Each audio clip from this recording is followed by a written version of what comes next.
Leute, und damit herzlich willkommen zu einem neuen Bootstrap-Turnierkampf hier auf meinem Kanal. Und zwar kämpfen heute der Nussknacker, hier Kalif Bin Laden im Spiel, quasi den Namen, gegen den Kaiser Bismarck. Der Nussknacker ist in dem Falle jetzt hier rot, also auf der Seite, Kaiser Bismarck auf der Seite.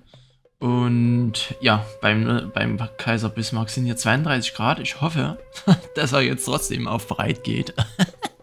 Es gab ein paar anfängliche Schwierigkeiten und ja, deswegen hoffe ich einfach mal, dass es jetzt hier nicht sonderlich noch mehr Schwierigkeiten gibt. Wir haben natürlich hier ein super geiles Overlay am Start, ne? Also wie immer quasi. Ich mache hier bei mir mal die unterste Leiste weg und man sieht auch schon hier, dass es hier schon losgeht. Nussknacker hier auf der rechten Seite, wie gesagt, im schönen Rot, hier schon mit ordentlich Holzfällern und schon 5 Jägern insgesamt. 3 Apfelgärten, 3 Häuser und auch schon den Söldnerposten. Also der hasselt hier ordentlich rein. Beim Gegner, dem Kaiser Bismarck, sieht es ein wenig anders aus.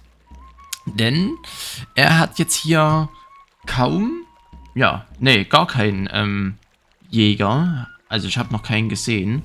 Hat auf jeden Fall hier auch schon 2 Apfelgärten, 3 Holzfäller. Hier oben ist der 4., aber 2 Eisenminen. Söldnerposten ist hier auch schon am Start. Ja, das Vorratslager auch ein wenig woanders hin platziert. Genauso auch beim Nussknacker. Beide haben jetzt auch schon die ersten Truppen ausgebildet. Und der Nussknacker hebt hier einen Burggraben aus. Na? Schickt hier wahrscheinlich jetzt schon die ersten Raids rüber zum Kaiser Bismarck, um da wahrscheinlich ein bisschen Hackmack zu machen. Die Slinger, gut, kommt jetzt auch schon der erste arabische Bogenschütze, aber ansonsten sehe ich jetzt noch nicht sonderlich viel mehr Wirtschaft hier aufgebaut, noch kein Steinbruch und so weiter. Deswegen, ja, im Gegensatz zum Nussknacker kommt hier Kaiser Bismarck mit den ersten beiden arabischen Bogenschützen. Ich lasse das hier jetzt auch mal ein bisschen weiter rausgezoomt, damit man einfach noch den Überblick hier ein bisschen besser sehen kann. Hier oben natürlich die arabischen Bogenschützen, berittenen Bogenschützen, upsie, sorry, haben natürlich hier den High Ground, jetzt auch die Slinger, also ja, negieren sich quasi damit dann wieder. Jetzt kommen ja auch schon die ersten arabischen, ach Mensch, warum sage ich denn immer arabischen, berittenen Bogenschützen beim Nussknacker, und er hat hier die Torhäuser besetzt. Das heißt, dass hier der Kaiser Bismarck nicht mehr durch die Torhäuser rennen kann, außer wenn er natürlich mit Assassinen ankommt, aber ja, der braucht ja wahrscheinlich noch ein wenig mehr Gold am Start. Man sieht auch in dem Overlay, dass beide relativ ausgeglichen sind von Truppen und Wirtschaftsanzahl beziehungsweise Stärke, ne, wenn man es mal so nimmt. Hier kommt jetzt der erste Steinbruch vom Nussknacker. Beim Kaiser Bismarck ist auch schon der erste Steinbruch da, aber der Laufweg ist hier auf jeden Fall, ja, ich weiß jetzt nicht, der Laufweg zu dem Vorratslager und zu dem Vorratslager ist, denke ich, relativ gleich.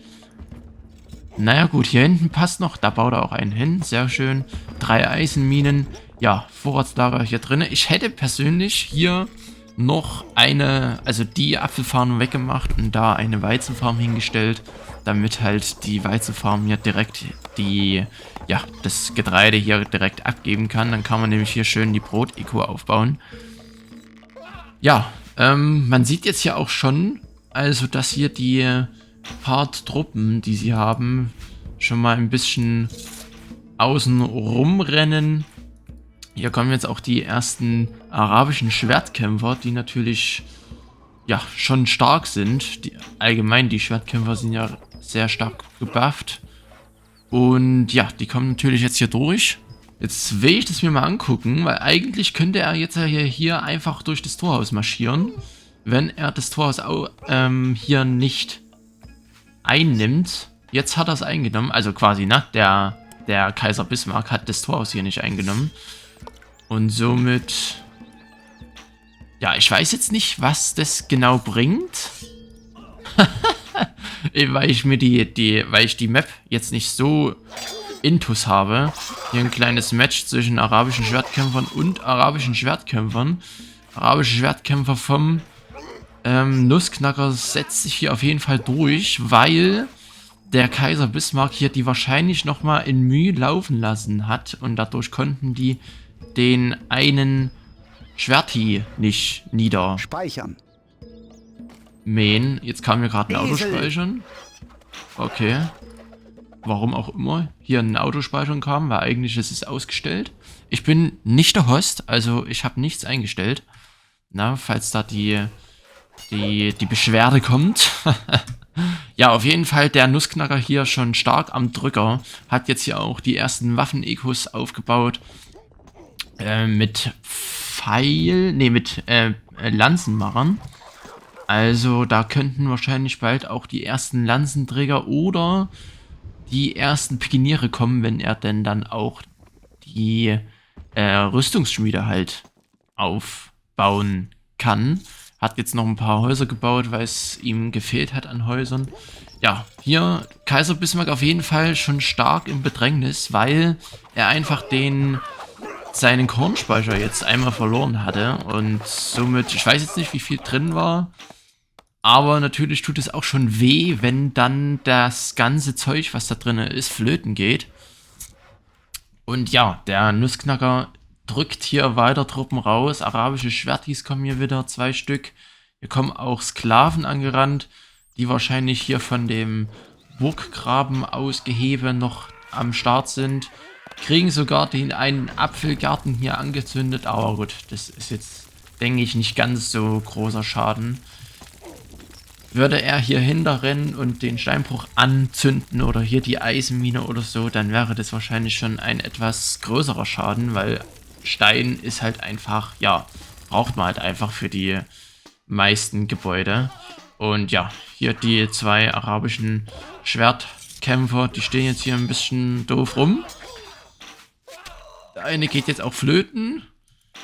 Ja, gut, jetzt hat er es gemerkt, denke ich. Deswegen schauen wir einfach mal, wie es hier weitergeht. Ja, ich denke aber, dass hier der Nussknacker schon ein wenig mehr Erfahrung hat. Ich habe jetzt im Vorfeld nicht gefragt, wie erfahren die beiden sind. Sie haben ja schon mal ein Spiel gespielt, sowohl Kaiser Bismarck als auch Nussknacker. Boah, Mensch, reden ist mal wieder schwierig. Hier kommt auch ein berittener Bogenschütze. Mensch, lern's doch mal, dass es ein berittener Bogenschütze ist. Das sind arabische Bogenschützen.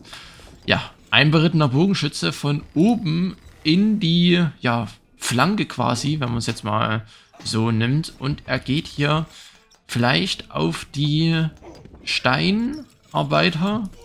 Erstmal auf die Slinger. Okay, gut, kann man auch mal machen. Ja, aber guckt euch mal die Waffen-Eko an. Hier einfach schon 1, 2, 3, 4, 5, 6, 7 Mal ein Lanzenmacher, Pikenmacher. Und dann, ich glaube, das hier ist auch nochmal ein Pikenmacher. Und dann 1, 2, 3 Bogenmacher. Gut, 8 Pikenmacher sind es. Also er kann auf jeden Fall schon ordentlich pumpen. Er kann auch die Waffen verkaufen. Hier hinten kommen jetzt noch mehr. Das sind alles Bogenmacher. Also er geht ja jetzt wahrscheinlich, höchstwahrscheinlich, auf die europäischen Bogenschützen. Die ersten Waffenproduktionen vom Kaiser Bismarck kommen jetzt auch langsam an den Start. Hier schon 2 oder erstmal 2 Lanzenmacher und eine Rüstungsschmiede und eine Schwertschmiede quasi. Und man hat, glaube ich, hier gerade gesehen, ihr seht es auch im Overlay, ich ja leider nicht, dass die Beliebtheit bei ihm ganz schön ganz schön down ist quasi, nenne ich es jetzt einfach mal. Ja, hier europäische Truppen schon, die Speerkämpfer und europäische Bogenschützen positionieren sich jetzt hier vor allem auf das Torhaus. Das ist natürlich schon sehr arg. Die Map ist ja, denke ich, auch ganz interessant, weil hier gibt es nur einzelne Farmspots, die hier ganz verteilt sind. Und hier in der Mitte kann man halt keine Farmen bauen. Deswegen, also die Farm ist quasi lahmgelegt, wenn hier die Bogenschützen ankommen. Jetzt kommen zwar die ersten europäischen Schwertkämpfer hier vor, aber ja, das ist natürlich 3 Stück gegen eine ordentliche Masse an europäischen Speerkämpfern oder allgemeinen Speerkämpfern. Ist natürlich dann auch etwas schwierig. Die europäischen hauen natürlich ordentlich rein, die Schwertkämpfer. Er hat jetzt auch seinen hier Kornspeichern. Ach Mensch, hallo. Seinen Kornspeicher verloren. Und jetzt gehen die Speerkämpfer hier auf die ersten Waffengebäude. Hier kommt wieder ein europäischer Schwertkämpfer raus. Sie teilen zwar richtig gut aus und sie können auch richtig viel einstecken, aber sind halt arschlangsam. Ne? Gegen solche schnellen Truppen wie Speerkämpfern oder Kolbis ist es natürlich schon etwas sehr, ja, ich will jetzt nicht sagen im Nachteil, aber schon schwierig zu verteidigen, solche Gebäude. Und ja, man sieht hier keine Beliebtheit mehr, keine Bauern mehr, die neu spawnen. Und deswegen ist, denke ich, bald hier Geschichte mit dem guten Kaiser Bismarck. Man sieht es jetzt auch hier, guckt euch die Waffen-Eco an, ne? Den seine Waffenkammer ist, glaube ich, voll oder so, weil die jetzt gar nicht hier losgelaufen sind. Also, ja, die sind natürlich ordentlich am Produzieren. Hier auch jetzt Lederrüstungen, Lederharnische, so heißen die ja. Und genau, ja, Kaiser Bismarck hat jetzt hier oben seinen Kornspeicher hingebaut. Er muss sich halt jetzt relativ viel kaufen. Er könnte sich auch noch relativ, ja, ich will nicht sagen relativ viel, aber schon ein bisschen kaufen. Das Vorratslager sieht jetzt nicht so schlecht aus, aber er kriegt halt einfach keine Truppen mehr geschmeidig oder ja, gut rausgepumpt, weil er keine Bauern hat. Und wenn keine Bauern spawnen, ja, dann kann man auch keine Truppen ausbilden. Hat jetzt hier 3 arabische Schwertkämpfer, einen europäischen. Die 3, die hier vorher rumgewackelt sind, die hat er vielleicht aufgelöst. Oder vielleicht sind sie auch gestorben. Ich weiß es jetzt nicht hundertprozentig. Ja, genau. Na. Oh ne, die sind hier drüben. Die sind hier drüben, das habe ich gar nicht gecheckt. Oha. Oha. Gut. Oha, das habe ich ja gar nicht gecheckt. Shit. Komplett nicht gesehen, dass der hier einfach rübergewatschelt ist. Ich dachte, der hat die aufgelöst. Ja gut, aber gegen die europäischen Schwertkämpfer kann man natürlich auch einfach seinen Lord zurückziehen. Jetzt hat er hier auch seine Leibgarde quasi ausgebildet. Und die arabischen Schwertkämpfer drücken jetzt gegen die europäischen Schwertkämpfer. Hat natürlich 3 verloren, aber Armbrustschützen am Start und somit war es jetzt, oh, das war jetzt, also hätte ich das jetzt nicht gesehen, hätte ich mich schon sehr geärgert, wenn der Nussknacker jetzt dadurch gestorben wäre. Aber naja, gut. ich hab's ja noch gerade so rechtzeitig gemerkt. Ja, Kaiser Bismarck hier jetzt langsam mal wieder mit ein paar Bauern am Start. Aber die Sperrkämpfer sind natürlich am Drücker und jetzt kommen hier natürlich auch noch ein paar mehr hervor. Jetzt laufen auch die ganzen Armbrustschützen mit rüber. Aha, ach, dann sind die hier unten lang gelaufen, oder? Ne, die sind hier über, die haben das Torhaus eingenommen, das Torhaus und dann hier so hoch. Also man kann die Torhäuser auch von unten einnehmen oder so. Also ich verstehe die Torhäusermechanik da nicht wirklich. Aber ja, so ist es nun mal. Ich muss auch nicht alles verstehen. Deswegen hoffe ich, dass ihr mir da nicht so böse seid. Auf jeden Fall hat jetzt hier Kaiser Bismarck noch ein paar Slinger ausgebildet, aber er hat halt einfach keine Wirtschaft mehr. Ein einziges Haus, eine Rüstungsschmiede, 2 Eisenminen, ein Steinbruch, der nicht arbeitet, ja, kaum noch Ressourcen-Income quasi, hat hier noch ein ordentlich gefülltes Vorratslager, wie man hier sehen kann. Also das ist ordentlich prall gefüllt. Jetzt hier die Armbrustschützen um die europäischen Schwertkämpfer hier abzuschießen, die natürlich auch teuer sind, ne? Also um die Sachen, die Schwerter und die Rüstungen herzustellen, sind natürlich, ja, schon sehr viel Zeit in Anspruch oder nimmt sehr viel Zeit in Anspruch, so natürlich. Und ja, hier massenhaft Speerkämpfer. Er hat natürlich hier die Slinger stehen und Slinger sind natürlich quasi der Hardcounter gegen Speerkämpfer. Zumindest machen die ganz guten Schaden. Also dieses Autospeichern, ich weiß nicht. Und er hat ja noch seinen Lord und ja, die Speerkämpfer machen natürlich jetzt nicht all den großen Schaden, wie man hier auch sieht. Also ja, die ganzen Speerkämpfer sind jetzt hinüber und der Lord hat quasi kein bisschen Schaden genommen. Die haben sich wahrscheinlich auch hier ein bisschen bei dem Pennerhof aufgehangen.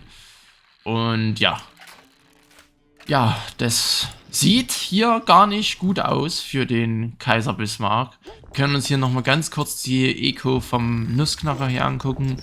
Also einfach eine heftige Waffen-Eco aufgebaut. Zwar keine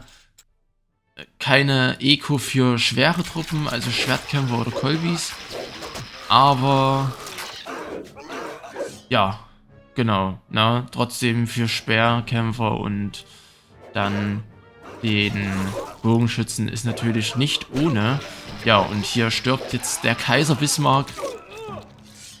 Der Nussknacker finde ich einfach noch ein bisschen mehr am Drücker gewesen. Hatte wahrscheinlich auch schon ein bisschen mehr Erfahrung. Und ja, trotzdem,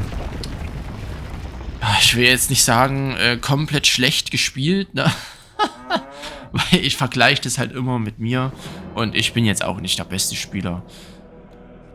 Deswegen, ja, trotzdem ganz gut gekämpft, der Kaiser Bismarck, aber Nussknacker einfach, ja, deutlich überlegener, deutlich besser und vielleicht auch ein bisschen schnelleres Bautiming, was das ja, Platzieren von Gebäuden angeht.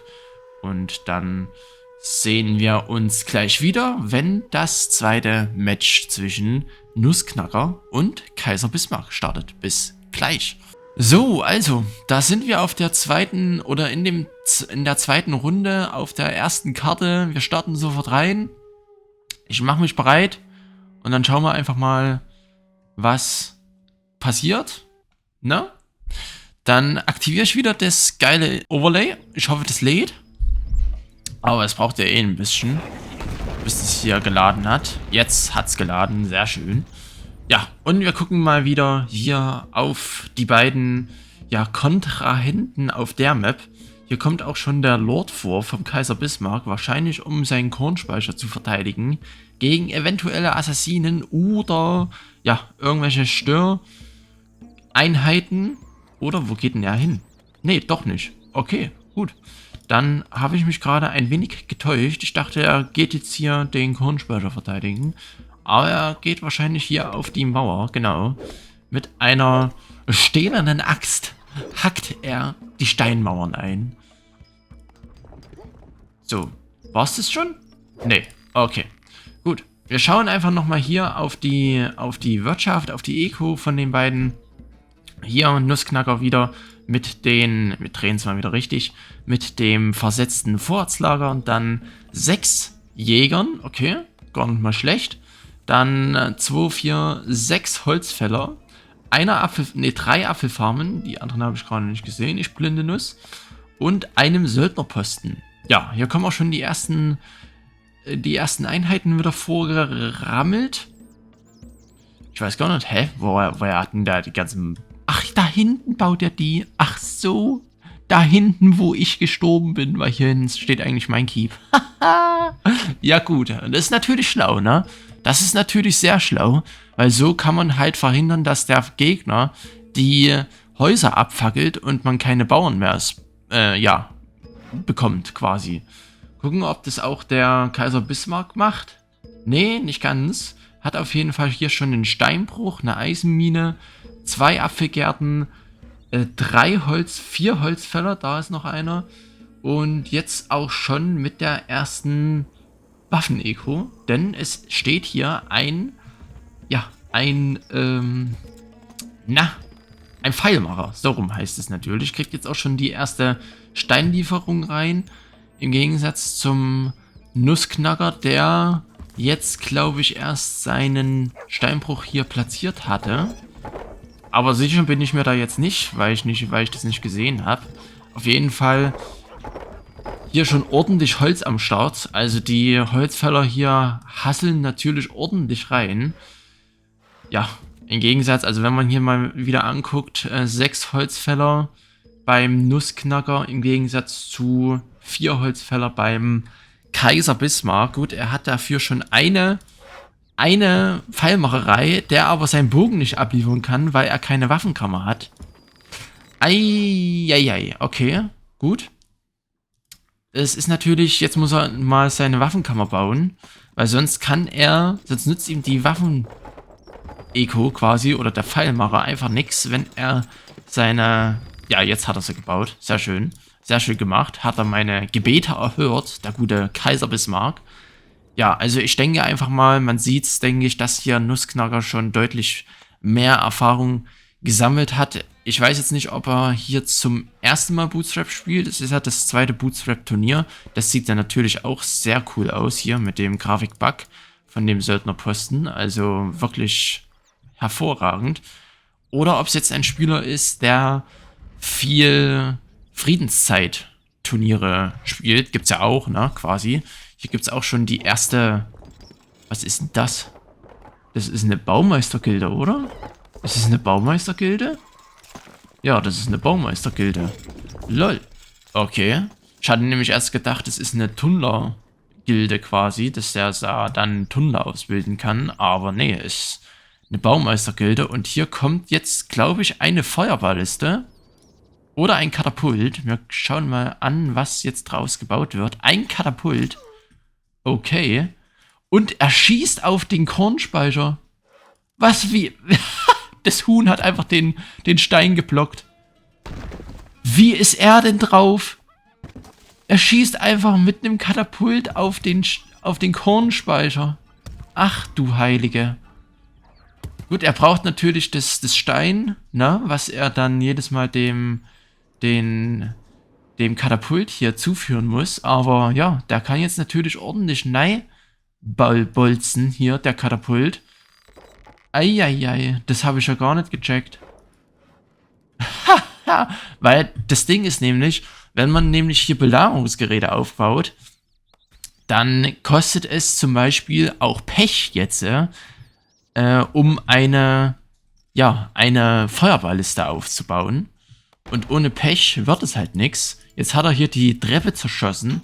Somit können die Bogenschützen nicht mehr auf dem Turm drauf. Aber die schickt er wahrscheinlich weiter hier vor, genau, zu der Spitze, um dann einfach, ja, den Katapult... Ne, haben nicht die Reichweite, okay. Eieiei, das ist ja aber schon sehr, sehr böse. Sehr, sehr böse. Der Katapult dort. Und jetzt kommt hier auch schon der erste Horse Archer. Also Nussknacker macht hier wieder Druck auf den Kaiser Bismarck. Kaiser Bismarck hat dafür natürlich schon ein paar Waffen-Ekos aufgebaut. Nämlich hier eine Lederharnischmacherei. Dann ein Pikenmacher, glaube ich. Ja, das ist ein Pikenmacher. Und eine Schmiede, die aber jetzt vom Katapult beschossen wird und flöten geht. Und die Schmiede ist ja wirklich sehr teuer in dem Spielmodus. Ich gucke mal ganz kurz. Die kostet aber, denke ich, 3 Eisen. Ja, 3 Eisen und 10 Stein kostet die. Also wenn so eine Waffen-Eco einmal oder so ein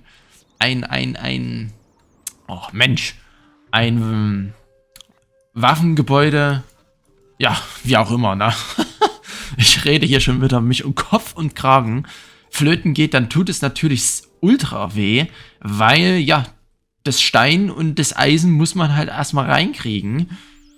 Und dann braucht es ja auch erstmal Ewigkeiten, bis die hier das erste Schwert oder den ersten Kolben produziert hat, die Schmiede. Jetzt hat er hier auf jeden Fall die Schmiede etwas sicherer platziert. Aber Nussknacker hier auch schon mit 3 mit 3 Lederharnisch-Menschen, Gerbereien, so heißen die natürlich jetzt ein wenig rumstanden, weil er keine Käserei hatte und erstmal eine Kuh spawnen musste oder auswachsen musste, so. Hat aber natürlich hier schon ordentlich an Verteidigung von Slingern oder was Slinger angeht am Start. Hier kommen aber die ersten, ja, Speerkämpfer rangelaufen. Man sieht hier echt wenig Action von Assassinen. Also ich kenne Spiele oder ich habe Spiele schon gesehen, da wurde hier gefühlt die ganze Wirtschaft von Assassinen abgeschnitten, quasi, ne? Gut. So zu sagen. Ja. Also hier 4 Eisenminen, da 2 Eisenminen, hier oben noch ein Steinbruch. Dann hier ein Steinbruch. Hat er das auch? Nee, hat er nicht. Er hat nur einen Steinbruch.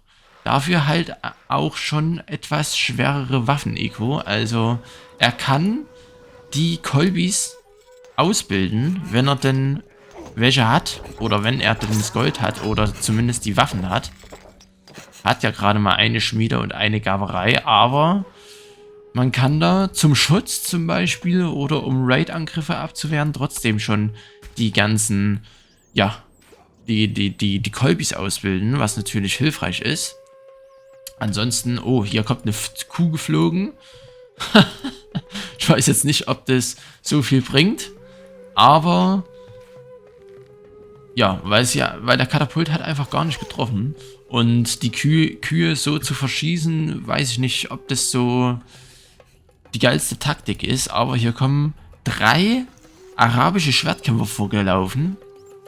Also Nussknacker hier wieder, ja, wirtschaftlich würde ich jetzt einfach mal sagen, sind jetzt beide, denke ich, zumindest Stand jetzt, meiner Meinung nach, also ich gehe immer von meiner Meinung nach aus, ne, relativ gleich gut aufgestellt.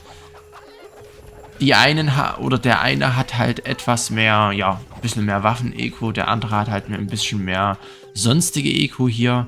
Ansonsten, ja, oh, und guckt an, ich habe vorhin noch davon geredet, aber hier kommen die ersten Assassinen vor. Und die gehen natürlich jetzt ganz gut in den Nahkampf rein. Sterben zwar schon ein wenig oder ein paar durch die Kolbis jetzt, aber Assassinen setzen sich durch und dadurch es so viele sind, kriegt er auch den Kornspeicher. Er kriegt jetzt hier die Arbeiter abgemurkst. Jetzt geht er hier auf die Slinger drauf. Hier unten war gerade ein Assassine vom Kaiser Bismarck, wenn mich nicht alles täuscht.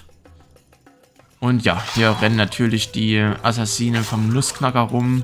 Jetzt gehen die wahrscheinlich auf die Horse Archer, genau. Also auf die berittenen Bogenschützen. Und somit, ja, hat Kaiser Bismarck wieder kaum Einheiten am Start. Hat jetzt, glaube ich, nur noch ein paar Kolbis. 4 Bogenschützen und 4 Slinger. Hier rennen noch ein paar weg. Also noch ein paar mehr Bogenschützen, die wahrscheinlich hier hinten. Ach, guckt einer an. Hier hinten ist der Steinbruch flöten gegangen. Ja, ja, so ist es. So ist es. Aber Kaiser Bismarck, ich sehe es jetzt leider nicht in dem Overlay, aber man sieht, dass der rote Balken vom Nussknacker einfach schon sehr weit nach rechts ragt, denke ich mal. Jetzt kommt hier auch ein Belagerungsturm vor. Okay. Wahrscheinlich, um vielleicht hier irgendwo anzulegen. Oder vielleicht hier an der Stelle. Damit die arabischen Schwertkämpfer da nicht so weit laufen müssen. Oder, also man kann auch mit den Belagerungstürmen hier solche Engstellen quasi überwinden. Wie auch hier, wie man sieht. Hier kommen auch schon die ersten Armbrustschützen vor. Er geht hier also auf Armbrustproduktion. Alles klar. Ja, man sieht hier, Alter. Die rennt immer noch in Assassine rum, der einfach nicht getroffen wird. Jetzt wurde der mal getroffen. Der andere wurde auch getroffen. Kaiser Bismarck hat hier eine Waffen-Eco wieder verloren. Und ja, ist natürlich jetzt nicht besonders schön für Kaiser Bismarck. So, und so kann man das halt spielen, dass dann quasi der Belagerungsturm als Brücke fungiert und dann die Einheiten einen verkürzten Weg laufen können, weil sonst müssen die ja hier erst außenrum und somit sind sie halt dann sehr schnell beim Gegner. Ja, er hat jetzt hier noch 4 Baumeister. Ich weiß nicht, ob er vielleicht da eine Feuerwehrliste bauen möchte. Hat er denn Pechgeräte, Pechproduktionsgebäude? Ich weiß gar nicht, wie die heißen. Habt ihr die noch nie... Pechgrube heißt das natürlich. Hat auf jeden Fall keiner am Start, kann sich also eventuell nur durch Kaufen eine Feuerwehrliste gönnen. Und Kaiser Bismarck gibt auf. Ich muss natürlich auch noch mit Ja anklicken. Und ja, man sieht es hier. Der Nussknacker ist hier mit 4000 Jolts deutlich besser im Saft. Oder ja, mit der ganzen Eco beschäftigt als Kaiser Bismarck. Ja, Freunde, dann würde ich sagen, vielen Dank fürs Zuschauen. Das war, wie gesagt, ein kleiner Turnierkampf zwischen Kaiser Bismarck und Nussknacker. Ich hoffe, euch hat es gefallen und dann würde ich sagen, vielen Dank fürs Zuschauen. Lasst sehr gerne eine Bewertung da. Schaut auch gerne in die Videobeschreibung, da ist der Discord-Server und der YouTube-Kanal von Stronghold Crusader Germany verlinkt. Und dann würde ich sagen, bis dahin, macht's gut und tschüssi.